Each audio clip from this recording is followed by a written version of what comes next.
பிரியமான எவ்வளவு சூழ்நிலைகளிலே கர்த்தருடைய பிள்ளைகள் வாழுகிறார்கள். தேவநாமத்திற்கு மகிமை உண்டாவதாக.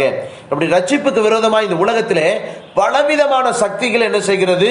போராடுகிறது. ஆனால் கர்த்தர் தான் தம்முடைய கரத்தினால் என்ன செய்கிறார்? பாதுகாத்துக் கொள்கிறார். அருமையான தேவனுடைய பிள்ளைகளை, அதனால் தேவன் ஒவ்வொரு நாளும் நமக்கு நிழலாக இருந்து நம்முடைய ரட்சிப்புக்கு விரோதமாய் போராடுகிற, ஆவிக்குரிய ஜீவியத்துக்கு விரோதமாய் போராடுகிற, கர்த்தரோடு நெருங்கி வாழுகிற அந்த அனுபவத்துக்கு விரோதமாய் போராடுகிற வல்லமைகளை கர்த்தர் இந்த நாட்களிலே அழிக்க முடியாத நம்ம எல்லாரும் சத்தத்தை உயர்த்தி ஸ்தோத்திரம் பண்ணுவோம். அல்லேலூயா. நல்ல சத்தமாய் ஸ்தோத்திரம் பண்ணுங்க. ஆமென். கர்த்தர் உங்கள் மேல் நம்முடைய கிருபையை பொழிந்தருளுவார், நம்முடைய வல்லமையை பொழிந்தருளுவார், நம்முடைய அபிஷேகத்தை பொழிந்தருளுவார். ஒரு தெய்வீக பாதுகாப்பு தேவ பிள்ளைகளுக்கு உண்டு. கர்த்தருடைய கரம் நம்முடைய பிள்ளைகள் மேல் வெளிப்படும். அல்லேலூயா. ரிபானா பாஷரபல தரபனா ரிபானா கத்துடா மராஷரபல கத்திரமானியா. ஆமென். சோத்ரம் சோத்ரம் சோத்ரம் சோத்ரம்.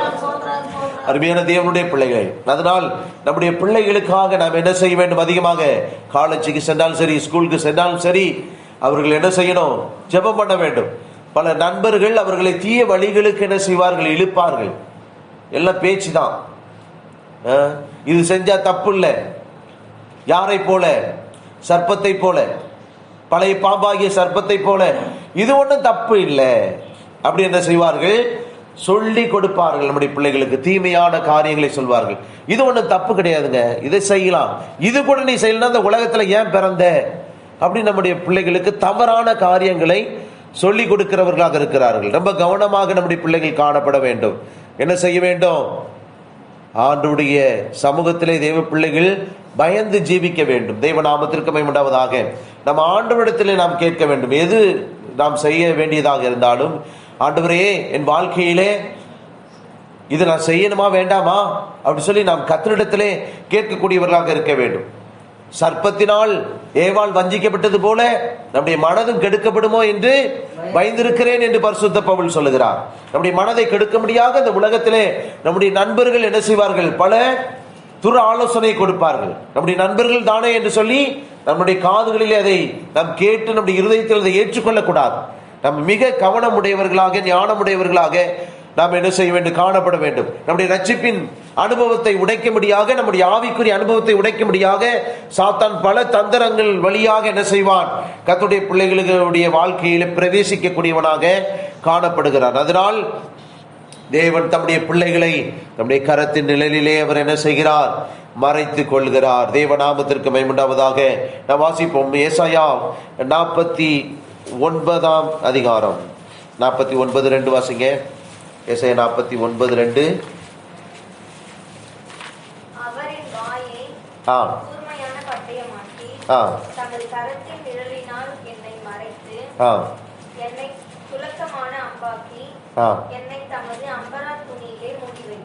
தேவநாமத்திற்கு மகிமை உண்டாவதாக. புரியுதா உங்களுக்கு?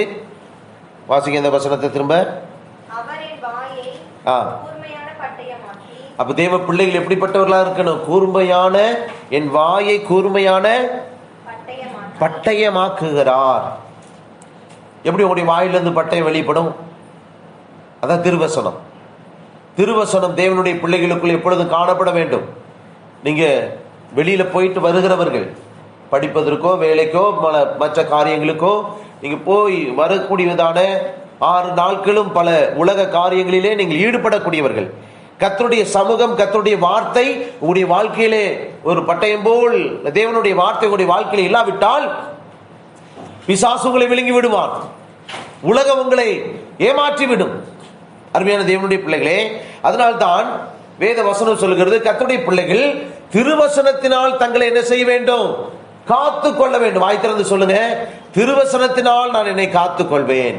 கர்த்தருடைய வசனத்தினால் என்னை காத்துக் கொள்வேன். சத்தமா சொல்லு, வாய் திறந்து. கர்த்தருடைய வசனத்தை கொண்டு நான் என்னை காத்துக் கொள்வேன். அப்ப வாலிபன் தன் வழியை எதனால் காத்துக்கொள்வான்? எதனால் காத்துக்கொள்வான்? வசனத்தினாலே. சத்தமா சொல்லுங்க. வாலிபன் தன் வழி எதனால் காத்துக்கொள்வான்? எதனால? உன்னுடைய பலத்தினால உன்னை காத்துக்கொள்ள முடியாது. உனக்குள்ள இருக்கிற புத்தியினால உன்னை காத்துக்கொள்ள முடியாது. அருமையான தேவனுடைய பிள்ளையிலே நாம் இங்கே வாசிக்கிறோம். வாசிக்க அந்த வசனம். 119 சங்கீதம் 9 வசனம். 119 9ஆம் வசனம் வாசித்து பாருங்க. வாலிபன் தன் வழியை எதனால் சுத்தம் பண்ணுவான்? உமது வசனத்தின்படி தன்னை காத்துக் கொள்ளுகிறதினால் தானே. உம்முடைய வசனத்தின்படி தன்னை காத்துக் கொள்ள வேண்டும். தெய்வ நாமத்திற்கு மகிமை உண்டாவதாக. அதுதான் இங்கே வாசிக்கிறோம். அவர் என் வாயை கூர்மையான பட்டயமாக்கி. அப்ப தேவ பிள்ளைகளுடைய வாயில் இருக்கிற கர்த்தருடைய பரிசுத்த வார்த்தை திருவசனத்தினால் நாம் என்ன செய்ய முடியும்? நம்மை பாதுகாத்துக் கொள்ள முடியும். அப்ப தேவ பிள்ளைகள் என்ன செய்ய வேண்டும்? எப்பொழுதும் வசனத்தை உச்சரிக்க வேண்டும். திருவசனம் நம்முடைய இருதயத்துக்குள் இருக்க வேண்டும். வசனம் இல்லாதவர்களை பிசாசு ஏமாற்றுவான். வசனம் இல்லாதவர்களை நம்முடைய ரட்சிப்பை இழக்க பண்ணி விடுவான். ரட்சிப்பு இல்லாமல் போய்விடும். ஆவிக்குரிய அனுபவங்கள் இழந்து விடுவார்கள். தேவனோடு உள்ளதான ஐக்கியத்தை இழந்து விடுவார்கள். தேவனோடு இருக்கிறதான அது தேவனோடு நடக்கிற அந்த அனுபவத்தை இழந்து விடுவார்கள். அதனால் தான் கர்த்தர் என்ன செய்கிறார்? நம்முடைய வாயை கூர்மையான பட்டயமாக மாற்றுகிறார். நாம் கர்த்தருடைய கரத்தில் இருக்கிற பாத்திரம். இந்த உலகத்தில் நிறைய போராட்டங்கள் வரலாம். நமக்கு இந்த உலகத்தில் நிறைய துன்பங்கள் வரும். நம்முடைய ரட்சிப்பை மோதி அடிக்கக்கூடிய பல வல்லமைகள் நம்முடைய வாழ்க்கையில காணப்படும். ஆனால் கர்த்தர் நம்முடைய பிள்ளைகளுக்கு நிழலாக இருக்கிறார். அருமையான தேவனுடைய பிள்ளையே, இதுவரைக்கும் கர்த்தர் நமக்கு நிழலாக இருந்து நம்மை பாதுகாத்துக் கொண்ட அன்புக்காய் ஸ்தோத்திரம் பண்ணுவோம். சோத்ராம் சோத்ராம் சோத்ராம் சோத்ராம் சோத்ராம். ஆமென். சோத்ராம். நாம் இங்கே வாசிக்கும் பொழுது கர்த்தரின் வாய் என்ன செய்கிறார்? கூர்மையான பட்டயமாக்கி. அப்புறம் தம்முடைய கரத்தின் நிழலினாலே என்னை மறைத்து என்னை துலக்கமான நல்ல ஷார்ப்பான அன்பாக்கி என்னை தமது அம்பார துணியினாலே மூடி வைத்தார். பாத்தீங்களா? தேவனுடைய பாதுகாப்பு. அப்ப தேவனுடைய பிள்ளைகள் திருவசனத்தை கொண்டு தங்களை என்ன செய்ய வேண்டும்? காத்துக் கொள்ள வேண்டும். இயேசு கிறிஸ்து அவர் என்ன செய்தார்? சாத்தானுடைய வல்லமைகளை, பிசாசின் வல்லமைகளை எதை கொண்டு ஜெயித்தார்? எதை கொண்டு ஜெயித்தாரு? உங்க வீட்டில் நீங்க என்ன செய்யிருப்பீங்க? எப்போதுமே ஒரு கொம்பு வச்சிருப்பீங்க. எதுக்காக? பூச்சி வந்தா அடிப்பதற்காக, நாய் வந்தா துரத்துவதற்கு ஒரு கொம்பு எல்லா வீட்லயும் என்ன செய்ய காணப்படும் இல்லையா? ஒரு விஷப்பூச்சி வருதுன்னா அதை துரத்துவதற்கும் அதை அடிப்பதற்கும், அது மாத்திரமல்ல ஒரு நாய் அடிக்கடி வருதுன்னா அதை துரத்துவதற்கும் நாம் என்ன செய்வோம்? ஒரு கொம்பு என்ன செய்வோம்? வைத்திருப்போம். அப்போ உலகத்தில் வாழ்கிற நமக்கு நம்முடைய வாழ்க்கையிலே ஒரு காரியத்தை நாம் செய்ய வேண்டும் என்று சொன்னால் அதுக்கு ஒரு சின்ன ஒரு கல்லை தூக்கி போட்டால் தான் அந்த நாய் ஓடுது. அப்போ அது ஒரு ஆயுதம். ஒரு பூச்சி துரத்தணும்னா, ஒரு பூச்சி அடிக்கணும்னா அதுக்கு ஒரு கொம்பு தேவைப்படுது, ஒரு ஆயுதம். அப்ப தேவ பிள்ளைகள் இந்த உலகத்திலே ஆண்டவராகிய இயேசு கிறிஸ்துவின் வருகை மட்டும் நாம் ஜெயமாய் வாழ வேண்டும் என்று சொன்னால் வசனத்தை நம்முடைய வாழ்க்கையிலே பட்டயமாக மாற்றிக்கொள்ள வேண்டும். வசனத்தை கொண்டு நாம் இந்த உலகத்தின் வல்லமைகளை நாம் ஜெயிக்க முடியும். வசனத்தை கொண்டு நமக்கு வருகிற சோதனைகளை ஜெயிக்க முடியும். வசனத்தை கொண்டு நம்முடைய வாழ்க்கையில வருகிற பிசாசு நமக்கு விரோதமாய் எழும்ப பண்ணுகிற பல சக்திகளை நாம் ஜெயிக்க முடியும். அருமையான தேவனுடைய பிள்ளைகளே, அதனால்தான் தேவனுடைய அந்த கரத்தின் நிழலுக்குள்ளாக தேவ பிள்ளைகள் மூடப்பட்டு இருக்கிறார்கள். கர்த்தர் தம்முடைய பிள்ளைகளை அருமையாக அவர் என்ன செய்கிறார்? பாதுகாக்கிறார். தேவ நாமத்திற்கு மகிமை உண்டாவதாக. நாம் தேவனுடைய கரத்துக்குள் இருக்கிற பாத்திரம் என்பதை நாம் என்ன செய்யக்கூடாது? மறந்துவிடக்கூடாது. தேவ நாமத்திற்கு மகிமை உண்டாவதாக. நாம் வாசிக்கும் பொழுது ஏசாயா 51:16 வாசிப்போம். ஏசாயா 51:16 வாசிங்க. 51:16. நான் வானத்தை நிலைப்படுத்தி பூமியை அஸ்திபாரப்படுத்தி சியோனை நோக்கி நீ என் ஜனம் என்று சொல்வதற்காக. பாத்தீங்களா? என் வார்த்தையை நான் என்ன செய்திருக்கிறேன்? வாயிலே அருளி.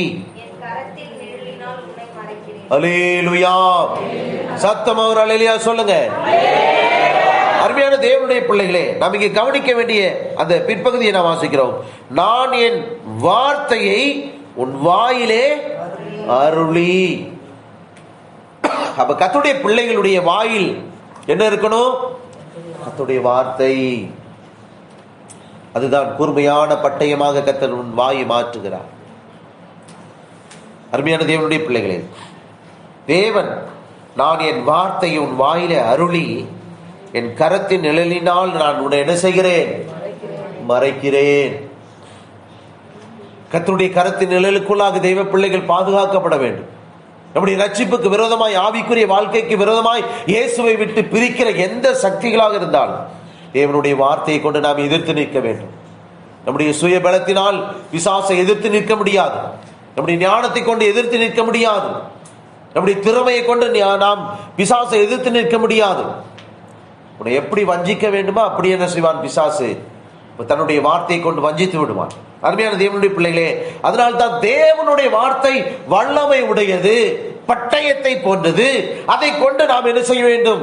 இந்த உலகத்தினுடைய சகல சக்திகளுக்கும் நாம் எதிர்த்து நிற்கக்கூடியதான ஒரு அனுபவத்தை பெற்றுக்கொள்ள வேண்டும். தேவ நாமத்திற்கு மகிமை உண்டாவதாக.